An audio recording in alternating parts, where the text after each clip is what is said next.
বিসমিল্লাহির রহমানির রহিম। আলহামদুলিল্লাহ।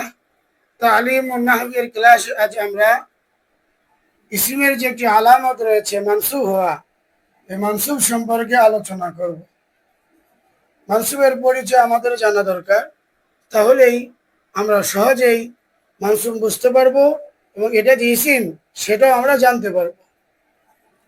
মানসুব বলা হয় এমন ইসিমকে, মানসুব বলা হয় এমন ইসিমকে যার শেষে ইয়া নিসবতি যুক্ত হয়, যার শেষে ইয়া নিসবতি যুক্ত হয়।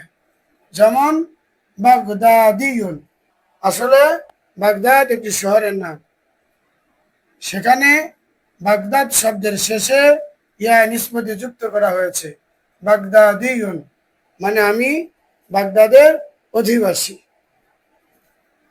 তাহলে যেই শব্দের শেষে ইয়া নিসবতি যুক্ত হয় ওই শব্দটা ইসিম হয়ে যায়। এখন আমাদের জানা দরকার ইয়া নিসবতি কাকে বলে। ইয়া নিসবতি বলা হয় যে ইসিমের শেষে ইয়া মুসাদ্দাদ যোগ করে তাকে কোনো স্থান, গোত্র, ব্যক্তি বা বস্তুর সঙ্গে সম্পর্ক যুক্ত করা হয়। ইয়া নিসবতি বলা হয় যে ইসিমের শেষে ইয়া মুসাদ্দাদ যোগ করে তাকে কোনো স্থান, গোত্র, ব্যক্তি বা বস্তুর সঙ্গে সম্পর্ক যুক্ত করা হয়। নাতুরিয়ুন, তামিমিয়ুন, হানাফিয়ুন, হাদিদিয়ুন। নাটোর একটি জেলার নাম, সেটা হলো স্থান। সেই শব্দের শেষে আমরা ইয়া নিসবতি যুক্ত করেছি। নাতুরিয়ুন মানে কি? নাটোরের অধিবাসী।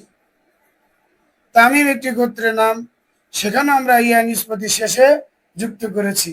তামিমিয়ুন মানে তামিমি গোত্রের অধিবাসী।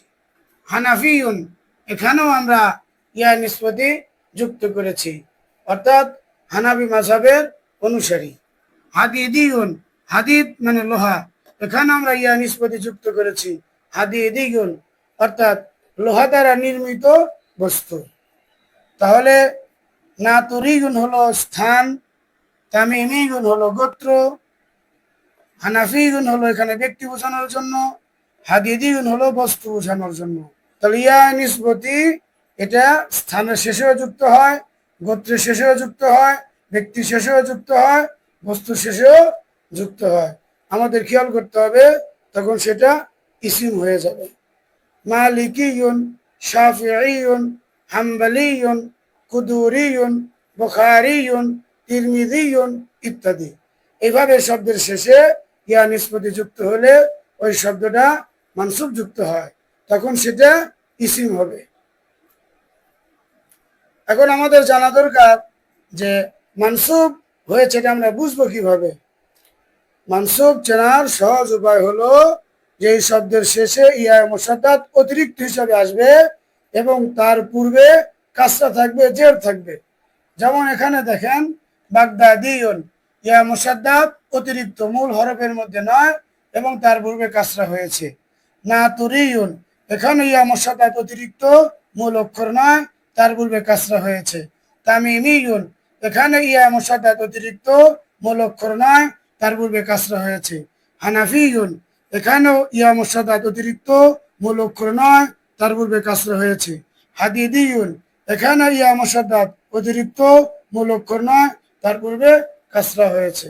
তাহলে মানসুব চেনার সহজ উপায় হলো শব্দের শেষে ইয়া মুসাদ্দাদ হবে, যে ইয়াটা মূল অক্ষর নয় বরং অতিরিক্ত, এবং সেই ইয়া মুসাদ্দাদের পূর্বে কাসরা হবে, জের হবে।